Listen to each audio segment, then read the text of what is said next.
Good morning, ladies and gentlemen. Welcome to Nokia's third quarter 2025 results call. I'm David Mulholland, Head of Nokia Investor Relations, and today with me is Justin Hotard, our President and CEO, along with Marco Wirén, our CFO. Before we get started, a quick disclaimer. During this call, we will be making forward-looking statements regarding our future business and financial performance, and these statements are predictions that involve risks and uncertainties. Actual results may therefore differ materially from the results we currently expect. Factors that could cause such differences can be both external as well as internal operating factors. We have identified such risks in the Risk Factor section of our annual report on Form 20-F, which is available on our Investor Relations website. Within today's presentation, references to growth rates will mostly be on a constant currency and portfolio basis, and other financial items will be based on our comparable reporting. Please note that our Q3 report and a presentation that accompanies this call are published on our website. The report includes both reported and comparable financial results and a reconciliation between the two. In terms of the agenda for today, Justin will go through our key messages from the quarter, and then Marco will go through our financial performance. We'll then move to Q&A. With that, let me hand over to Justin. Thank you, David. Overall, we delivered a solid performance in the third quarter, in line with our expectations. We grew net sales by 9%, with all business groups growing. Order intake was again strong, particularly in optical networks and IP networks, driven by AI and cloud customers. Our profitability in the quarter was as expected. Network infrastructure gross margin improved sequentially, though was impacted slightly by product mix. Cloud and network services had a strong gross margin in the quarter. Product mix impacted the gross margin of mobile networks with a lower mix of software revenue. Our operating margin declined year-on-year due to a one-time benefit seen in the prior year from a loss provision reversal, without which our operating margin would have been flat. The broader demand environment remains healthy as we move into the fourth quarter. We have seen some improvements in CSP expectations, along with the strong order intake I mentioned in AI and cloud. In fact, entering the fourth quarter, our backlog coverage is stronger than in recent years. We're also pleased with our progress on the Infinera acquisition. We are ahead of schedule with the integration timeline and with synergy expectations. The acquired business contributed strongly to both our net sales growth and order intake growth in Q3. So after a solid Q3 and continued strong order intake, we are well on track to achieve our full-year outlook. We expect a fourth quarter with net sales growing sequentially and slightly above our historical seasonality of 22%. We are currently tracking towards the midpoint of our operating profit outlook range. Let me now share a few highlights across the business from the third quarter. For our network infrastructure business, the key highlight has been our progress in the AI and cloud customer segment. In Q3, this segment accounted for 6% of our group net sales. Breaking it down, it was 14% of our network infrastructure business, and more specifically, 29% of optical networks. In optical, as mentioned, our 800G ZR/ZR+ coherent pluggables became available in the quarter and shipped to our first hyperscale customer. Our pipeline in this space is growing as customer investments accelerate and data center architectures evolve. Q3 also saw us announce strategic partnerships with both Nscale and Supermicro. With Nscale, we are now a preferred partner for advanced networking technologies across our NI portfolio. Supermicro is adopting our SR Linux network operating system for their 800G Ethernet switches, providing expanded footprint for our network operating system. Finally, we secured 2 new design wins for our switching platform in the quarter with hyperscalers.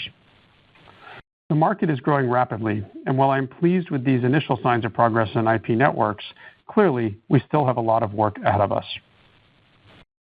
In our fixed network business, we launched our new 50G PON offering. With our unique solution built on our Quillion chipset, operators can easily evolve from GPON to XGS, 25G, and 50G PON on the same fiber. Ready with encryption for the post-quantum era, Nokia's solution also provides enterprises with the bandwidth, security, and reliability they require.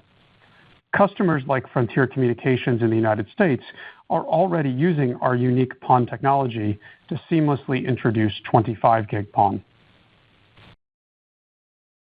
Now I want to turn to our mobile businesses, starting with cloud and network services.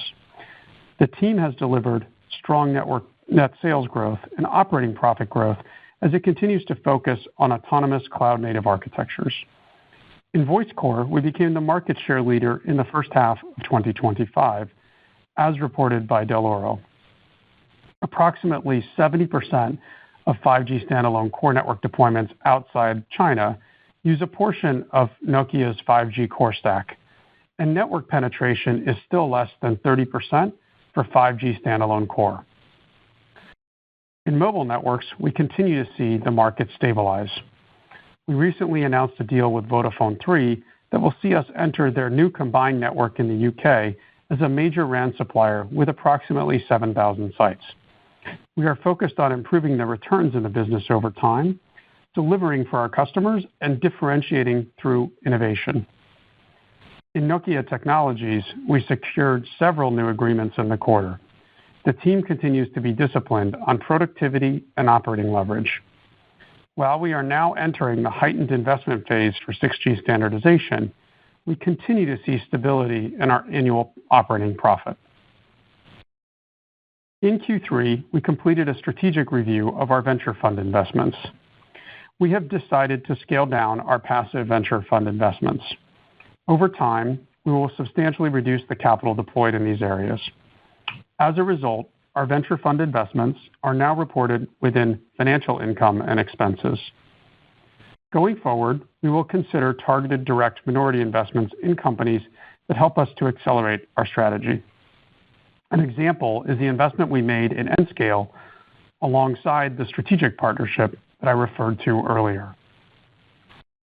Because of this change, we are making a technical change to our operating profit guidance, increasing it by 0.1 billion euro, which is related to the negative impact the venture funds had on our operating profit in the first half. However, operationally, our guidance is unchanged. After a solid Q3 and with recent order trends, we are well on track to achieve our full-year outlook for operating profit. As I mentioned before, we expect fourth quarter net sales to grow sequentially at slightly above our historical seasonality of 22%, and we are tracking towards the midpoint of our operating profit range of 1.7 to 2.2 billion euros. At our Capital Markets Day in New York on November 19th, we will share our strategy to unlock the full potential of our portfolio and the steps we are taking to focus the company to deliver ongoing growth and operating leverage. The AI supercycle is accelerating demand for providers of advanced and trusted connectivity. Nokia is uniquely positioned to be a leader in this market. With that, let me hand it over to Marco to discuss our financial performance. Thanks, Justin, and hello from my side as well. In quarter three, we saw net sales increase by 9%, and we are pleased to see growth across all of our business groups. Gross margin for the group declined 150 basis points year on year. This was largely as we have expected, and this is because of the product mix within both network infrastructure and mobile networks. Operating margin was 9%, 220 basis points below the prior year, although this was mainly due to a one-time impact from the reversal of loss allowance for trade receivables in the prior year. Without this, the operating margin would have been flat year on year.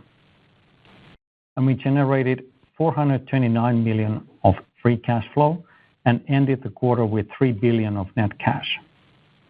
I would like to update you on our cost savings program, which we introduced in 2023. We expect to get about 450 million savings in 2025. And going forward, we will focus on delivering operational leverage through continuous productivity improvement, IT simplification, digital instrumentation, and organizational efficiency, rather than using large restructuring programs. Ultimately, this means a cultural shift towards consistent cost discipline and efficiency to help us deliver our strategic goals. Turning to business groups now, starting with Network Infrastructure, which had another strong quarter with 11% growth.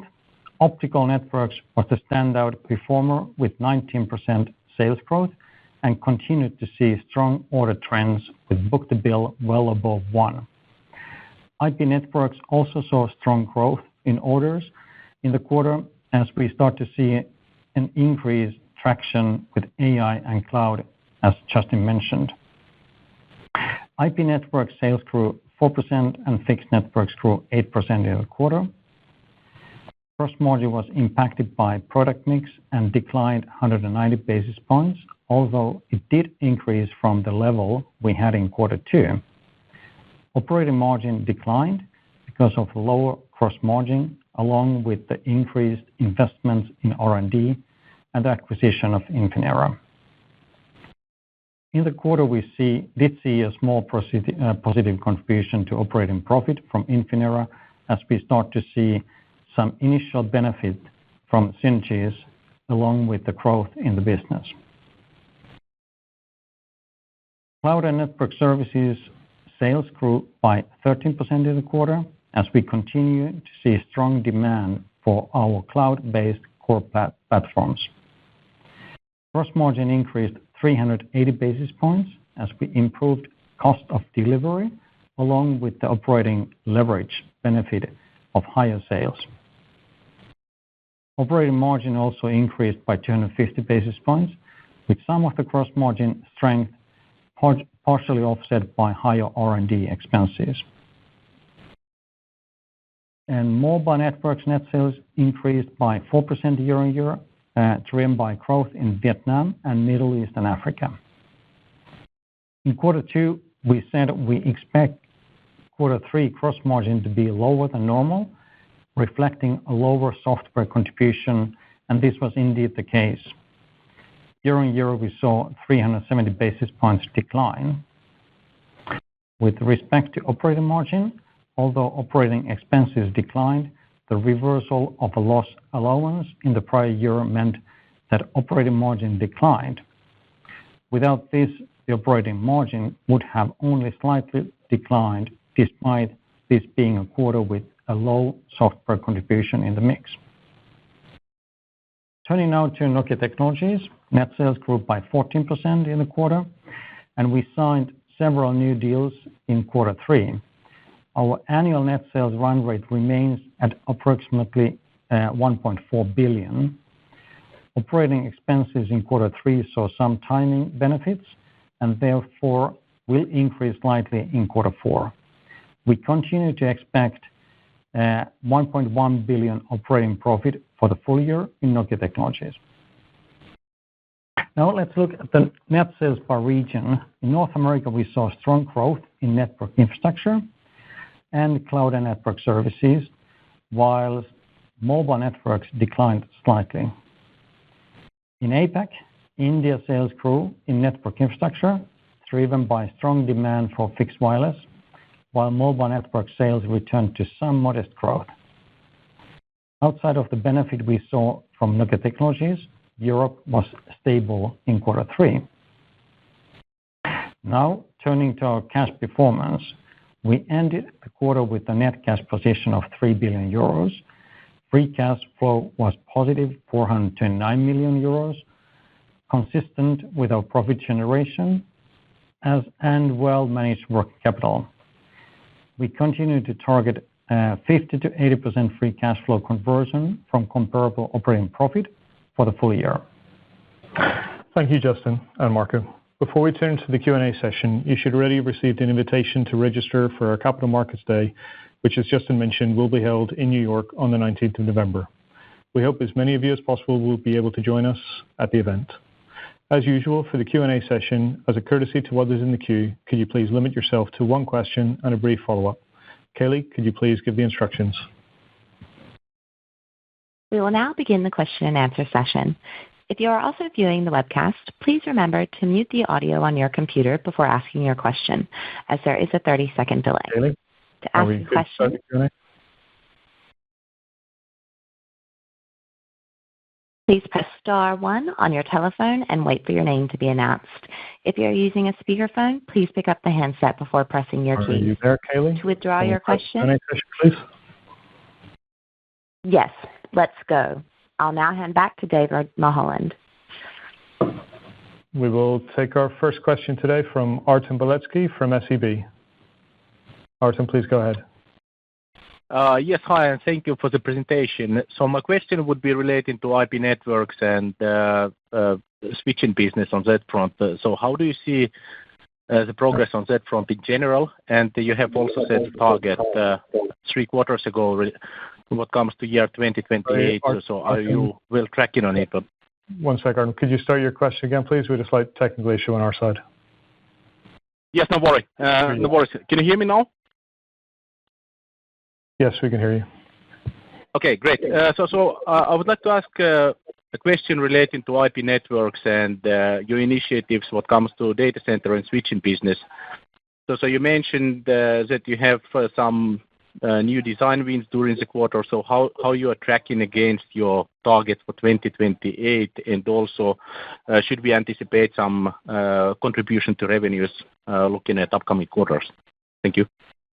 Yeah, so Artem, I think as I've said, I've said in a couple of forums, but maybe just to share here, I think when we talk about a 100 million euro incremental investment, the reality for me is that's a small portion of our overall capital, and so I don't think you'll see us focus on that metric going forward.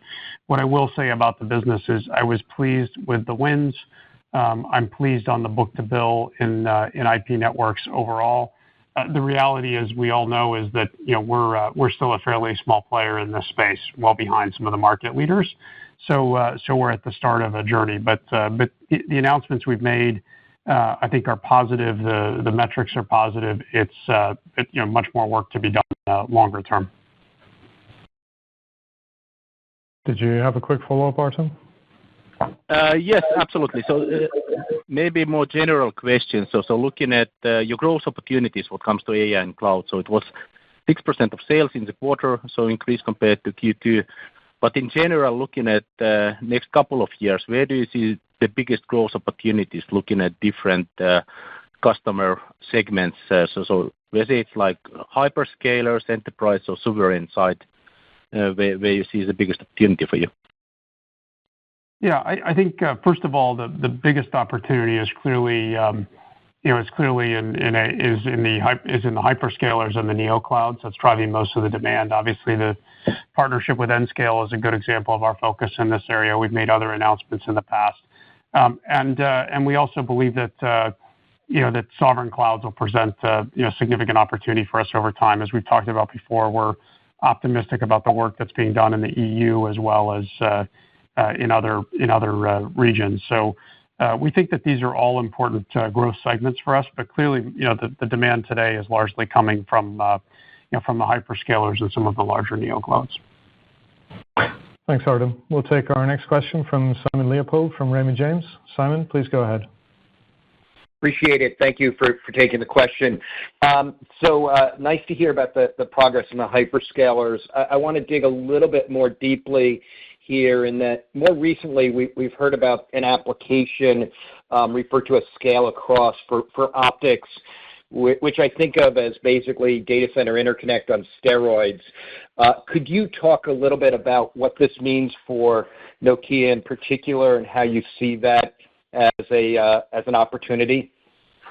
Yeah, sure, Simon. And I think it's something that's been around. Obviously, scale up, or what's being talked about as scale across, has been in networks in data centers for a long time in certain parts of the market. So this isn't a new technology, but what is happening is as we push bandwidth demands, which obviously the AI data centers are driving, it's creating new demand for innovation in that space. And I think this is where the assets we have, I think, are well positioned. It's not a place where I can tell you we can point to it and say we've got material revenue today. It's still early days, but I do think if you look at our assets here, particularly what we're doing in indium phosphide with the fab, the ability to build optical components down on the indium phosphide silicon and innovate in packaging in these areas, we think we've got technology that can be relevant here. But But obviously, as bandwidth demands continue in networks, both scale across and scale out, which is what we typically see in top of rack networking and IP switching. Both of those create tremendous opportunity for us. And the way I would dimensionalize the opportunity in optical is, we'll share more of this at CMD, is that every time you get to the next unit, if you go from the long haul networks to the metro networks to the data center, now inside the data center, then inside the rack, each one of those has incremental opportunity at a volume level. Of course, there's a performance and cost delta you have to hit as well, because what we build for long haul networks is obviously going to be significantly more expensive than what you'd have to build to fit inside of a server inside of a rack. So there's a part of this that will require us to continue to innovate in this space, and you'll hear more about it in our discussions at CMD. Did you have a follow-up, Simon?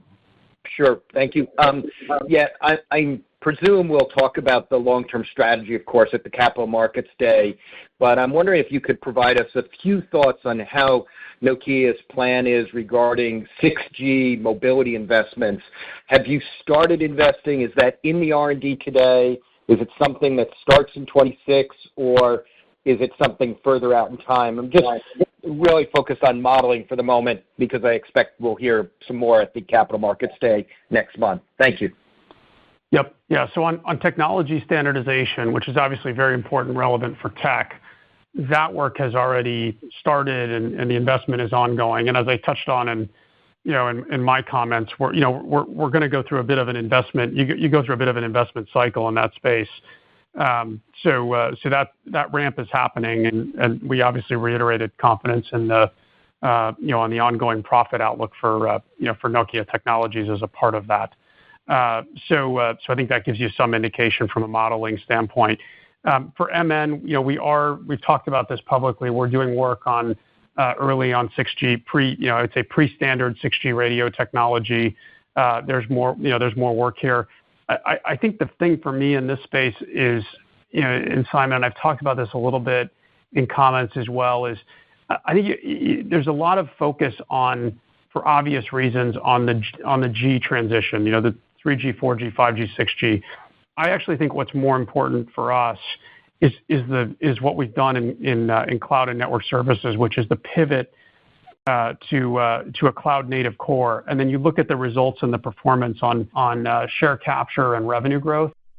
I think that's a good indicator for how we see we're going to start to think about the opportunity in RAN, which is as we go into AI and in MN. Yes, there's going to be a new generation of radios in terms of hopefully frequencies with spectrum approvals, and of course 6G 6G capabilities in terms of spectral efficiency. But there's a lot more to do in terms of radio capabilities and features, and we've got. This is why we announced things like the AI RAN Alliance. Previously, it's where we see opportunity with our work in Cloud RAN, for example, and I think that's where we'll continue to invest. What we'll unpack for you is that these are things that we need to focus on and invest and innovate, and of course continue to work closely with customers. So we'll unpack that for you at CMD as well as at how we're approaching that. But I wouldn't assume that we haven't. It's a binary thing where we haven't started. It's a part of ongoing investment. Thanks, Simon. We'll take our next question from Alex Duval from Goldman Sachs. Alex, please go ahead. Yes, thank you so much for the question. Firstly, just dovetailing off the last question, I'm very much looking forward to hearing more about the long-term tech strategy on wireless. Just in the short term, you talked about a measure of stabilization there. Wondered if you could give a bit more color as to the extent to which that's driven by the RAN market in your most important geographies versus progress you've made on your product. And then secondly, it was interesting to hear in your prepared remarks about how you will focus on cost control by ongoing steps like digitalization rather than large restructuring programs. Wondered if at this point you could talk a bit more about what motivates that shift and the benefits this brings. Many thanks. Maybe we start with the second part. Marco, you want to talk about that? Yeah, absolutely. And when it comes to cost savings, just like I mentioned in my introduction as well, So thinking is that operational leverage is extremely important for us, and continuous improvement is something that we want to get in our genes, that every entity basically continuously find ways how can we continuously improve and do things more efficiently. And of course here comes quite naturally in the new technologies, utilizing AI and other digitalization opportunities that you can find, and that's why IT simplification is extremely important in this, and securing that we can actually get the benefits out of those different installations of AI that we have, and continuously work on the process simplification and find ways how we can make the processes more efficient continuously. And it's not a one-off action, it's something that you have to do continuously. Yeah, and then in terms of the market outlook, first of all, I think pretty clear from what we've been saying that if you think about the AI and cloud market growing rapidly, the CSP market broadly has been quite stable. So as we think about that, when I look at our results, I think stabilizing in MN in terms of our performance, being predictable. There's always puts and takes. There's going to be ups and downs in the quarter and variance based on a given customer's volume in one quarter. So we'll see a little bit of that. But when you look at the longer term trends, I think we're feeling better about a stabilizing environment. And then on cloud and network services, as I touched on, we believe that we're growing above market rates at this point. Thanks, Alex. We'll take our next question from Sami Sarkamies from Danske Bank. Sami, please go ahead. Hi, thanks. Could you please elaborate on the factors that drove the positive surprise in the third quarter, as you had anticipated similar sales and margins as in Q2? And when we think about Q4, you also mentioned strong order book, but do you have still uncertainties related to timing of deliveries as you chose not to narrow the guidance range down? Yeah, thank you, Sami. And what comes to if you look at the cross margin development and in different businesses, you can see that we had a very good development in cloud and network services. And here, as you understand, this business has been quite frequently so that you get a big part of profits in quarter four. Now this year we have been working actively to try to actually balance that distribution of profits more equally between the different quarters. But at the same time, you see also that we have increased our gross margins, and there's a few reasons for this.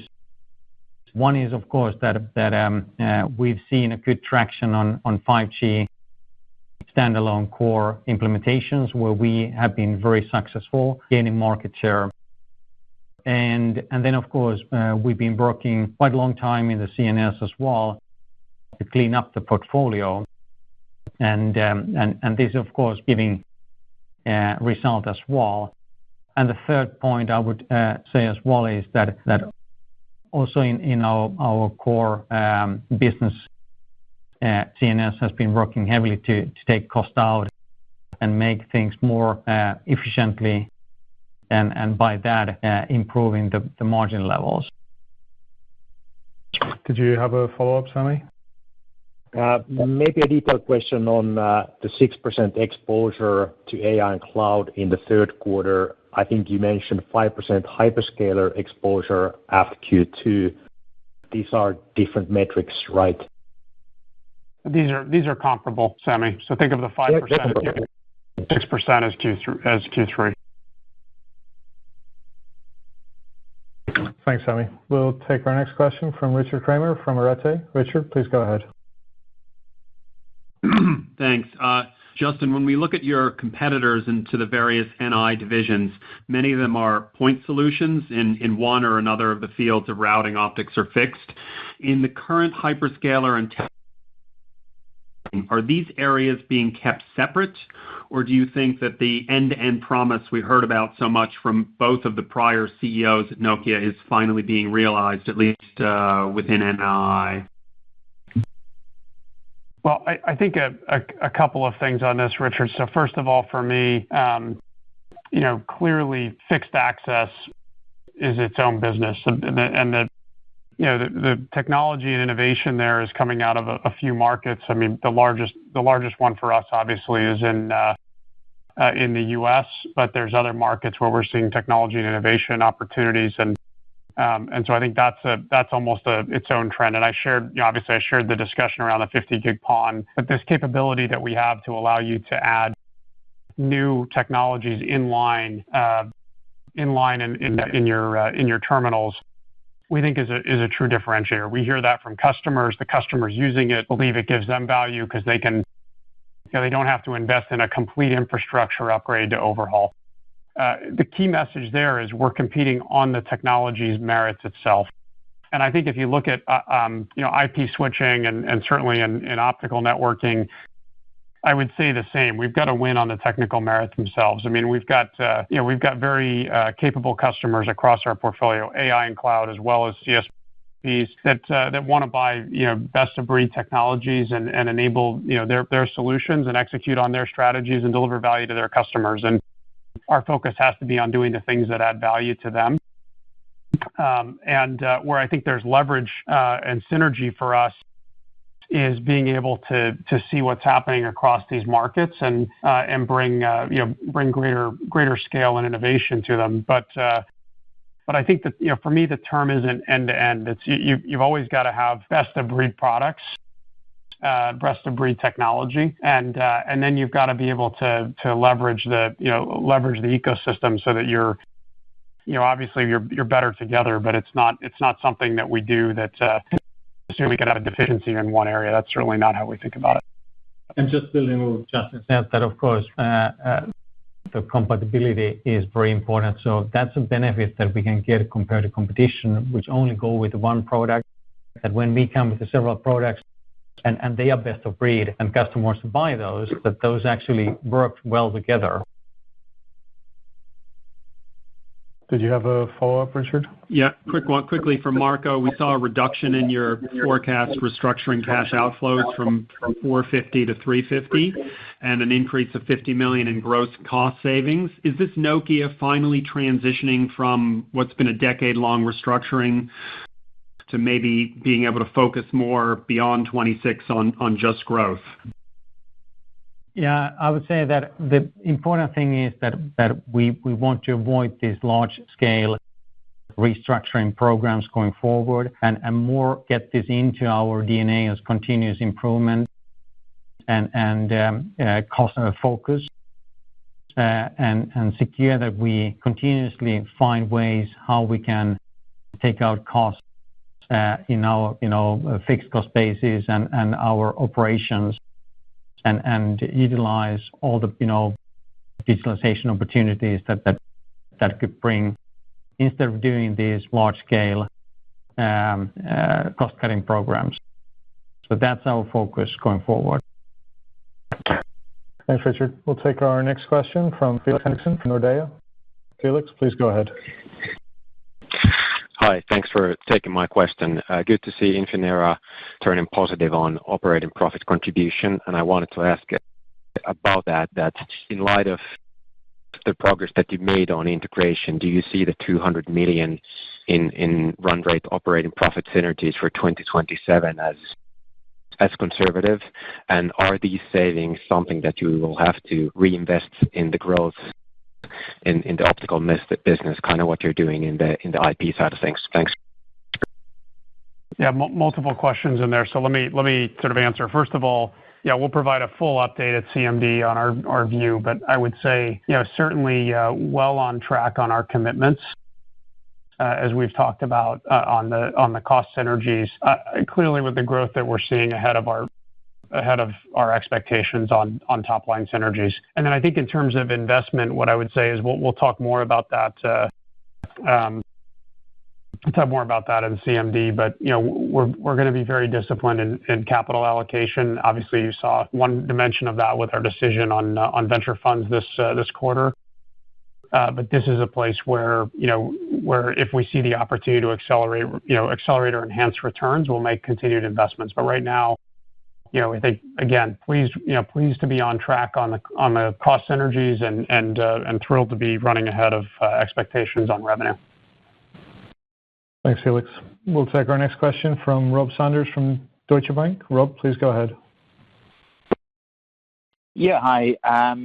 I just had a question on mobile networks. There's some speculation that the EU will apply pressure on some member countries to accelerate their swap out of Chinese vendors. So I'm just interested in that and how you think about that given your recent public statements. And then, of course, I just want to talk a bit about OPEX, how you thinking about OPEX into next year, given you clearly wanted to invest more in these growth areas. Thanks. Yeah. So Rob, thanks for that. First of all, obviously we would love to see regulations in the EU that create the market opportunity you're talking about, and I think it's important from a high risk vendor standpoint. It's also important from a sovereignty perspective in terms of having the two largest providers of networks in the West being European. I think that's important. We're optimistic that we would be able to obviously grow and that's capture some portion of that market if it was available. Number two, in terms of the second OPEX question was really just around operating leverage. I think our my push is really specific on this. Is I want to see us drive operating leverage, something Marco touched on in his comments. But the reason for that is because I want to be able to maximize returns in terms of capturing value from the business we have, and then deploy capital in areas where we think we can win. Things like incremental R&D if there's demand in the market. Things like increasing factory capacity in optics to the extent that we see opportunities there. And it's important. We talk a lot about the fabrication facilities. These are far smaller than you think of a fabrication facility in silicon, and actually the investment sizes are much smaller. And again, we'll unpack more of that for you at CMD. But those are the kinds of things I want to be able to deploy capital into. Obviously, incremental sales coverage where we're seeing growth in AI. But I would think of all of this as driving enhanced returns, not something that's going to not going to dilute our performance, and that's key. Thanks, Rob. We'll take our next question from Andrew Gardner from Citi. Andrew, please go ahead. Thank you, David. Morning, all. I just had one on gross profitability, please. Both, I suppose, on the positive side in what you've seen in CNS, and then perhaps on the more negative side with mobile networks. We're seeing quite a lot of sort of volatility quarter to quarter. CNS clearly driven nicely in 3Q by the mix towards 5G core. Is that mix sustainable? And so a high 40s gross margin for CNS is what we should be anticipating. Yes, perhaps with some quarterly fluctuation, but perhaps not to the extent that we've been seeing. Right? Can you sustain gross margins around that level? And then similarly on the other side with mobile, 41% in the prior quarter, down to 35% in the current quarter. Yes, I understand. Again, software mix has changed, but quite dramatic moves. What do you think is sort of a more normalized level, given the revenue run rate that you're at in mobile? What's the more normalized level of gross margins for MN at this point? Thank you.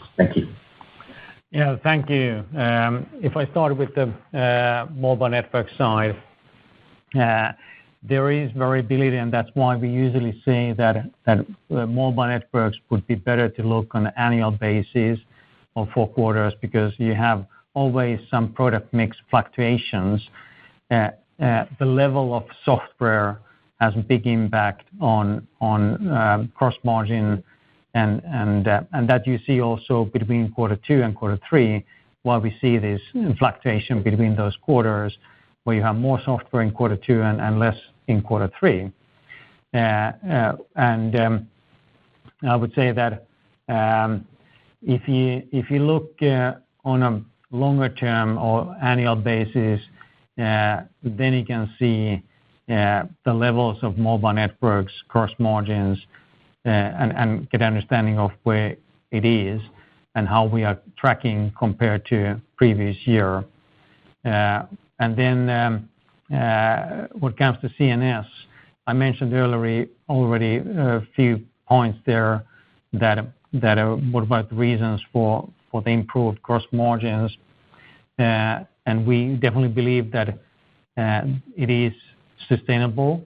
And this has been a multi-year journey to get the improvements here, cleaning up the portfolio, focus on cost out on the different products that we have. But also we see the market support here. It took for a while before the 5G standalone core started to get traction actually from our customer side and CSP side. Now we've seen in the past 18 months that it actually have been quite positive, and we have momentum there. And thanks to our cloud-based solution that we have actually gained market share and been able to improve our market position.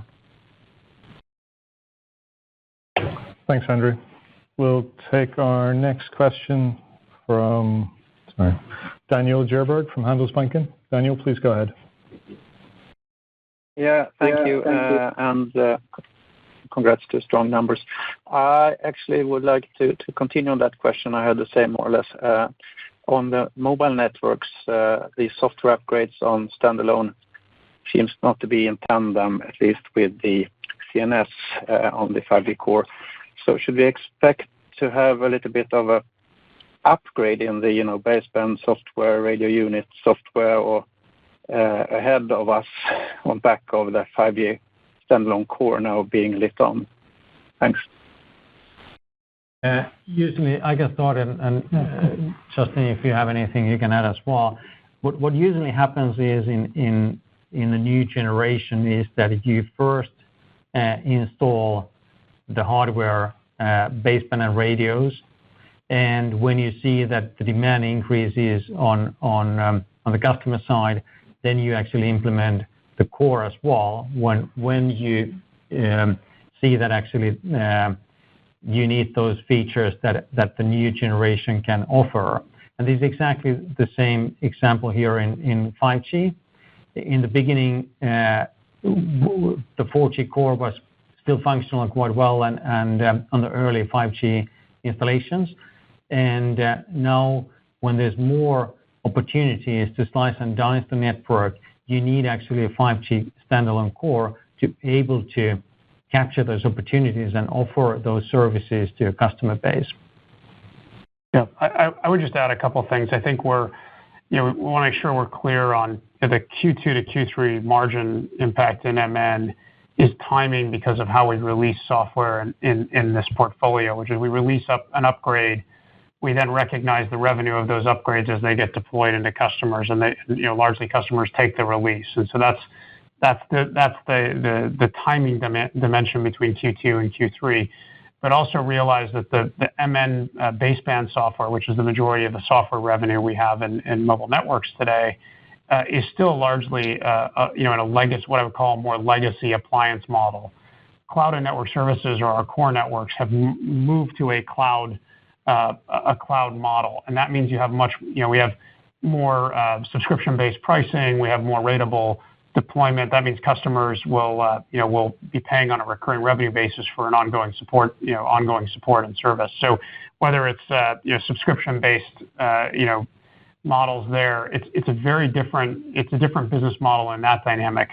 Obviously we think that's the long-term direction of travel in mobile, but that's not where the market is today. Today, our Cloud RAN business is fairly small. Did you have a quick follow-up, Daniel? Yes, please. Just a question a little bit on your work. Already in Q2, you commented to unify corporate functions, simplify work, etc., and more change culture a bit to unlock the operating leverage. And then you've seen quite a large changes, especially when you're CTO office. And the question is on the Nokia Bell Labs organization. Should we expect this to be more focusing on AI data center than on the mobile networks and radio access networks ahead, given the departure of Nishant Batra? Yeah, look, I think for me, a couple of things. First of all, I talked about functional excellence, which was the purpose around the corporate functions, and I think having a leader that is the chief technology and AI officer that's focused on technology and AI, key areas of our platforms, AI, security, cloud, all of those elements that we're touching on or talking around in this call today is very important. And having someone who's excellent in that, but also understands our fixed network infrastructure business and mobile infrastructure. And if you look at Pallavi's background, she has a career where she's done both, across Juniper, HPE, and then also at Intel. And then the other thing was focus around corporate development, and that was not just out of the strategy organization, but also bringing together some of the corporate development folks we had within the business groups and also within the finance organization. So for me, this is all about around functional excellence and aligning accountability and having cleaner and simple functions. And then obviously we also moved the digital office of the IT organization into finance, which really ties back to the focus that Marco touched on in his comments around driving ongoing improvement, ongoing productivity, and enabling that through digitization, through AI, through simplification around processes. And obviously, IT is an important part of how you both simplify and standardize and realize those benefits. And so we felt like that was a natural alignment. So I think that's the way I would think about it. I think it's important. We have two compelling assets in both our network infrastructure business and our mobile portfolios, and we need a CTO that can look across all of that and also make sure that we're thinking about the right long-term investments in Nokia Bell Labs, whether it's from a research or from a nearer-term innovation standpoint. Thanks, Daniel. We'll take our next question from Emil Immonen from DNB Carnegie. Emil, please go ahead.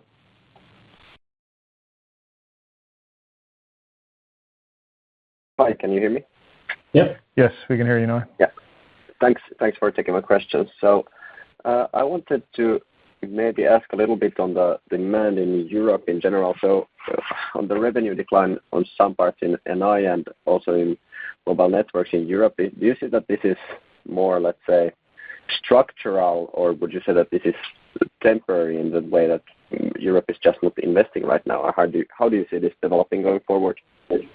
Yeah, I think in terms of CSPs, I think that I would say telcos, it's stabilizing demand, and we think that's a good thing. Obviously, we talked about the potential of upside in Europe over time if there's regulation that addresses high-risk vendor status. But I think overall that feels pretty good. And then look, we're excited about the potential of AI and data center business in Europe. We're certainly excited about the opportunity the partnership we have with Nscale and the opportunity for other companies to invest in Europe. And so we like the trends of what we're seeing, but the reality is the majority of the investment today is happening in the U.S. And so as you look at our revenues and you look at our profile, the demand is coming from the U.S. and I think that's important. So that's how I would net it out.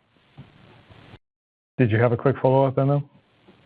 Yeah, maybe quickly touching on the private wireless side. The customer numbers grow nicely, but you haven't really discussed it at all in terms of revenue or anything. Could you say how is that part of the business going? Yeah, I can just like you said, we've seen a nice increase in number of customers, but remember we are still in very early phase of this journey, and even if growth rates are pretty good, but it will take some time before this will be a meaningful business. So it's worth focusing more about that. Yeah, and I would just add, I think if you look at where we are today, I think Marco summarized it well. I would tell you that where I see our biggest opportunity is in focused vertical markets vertical market use cases. And so there's some examples in railways, for example, and utilities is the other, right? So if you look at those are the places where we've got opportunity. But again, this goes back to that message of focus. Thanks, Emil. Our next question from Sebastian Stabowitz from Kepler Cheuvreux. Sebastian, please go ahead. Yeah, hi everyone. Thanks for taking my question.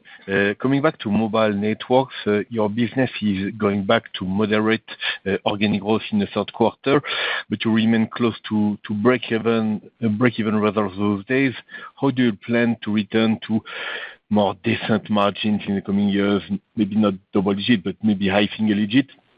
Is it more cost cutting? Is it more to support your revenue with more growth opportunity? And the second question is also linked to mobile. We have heard some comment that the Chinese government could be looking to push the network vendors in Europe outside the Chinese market.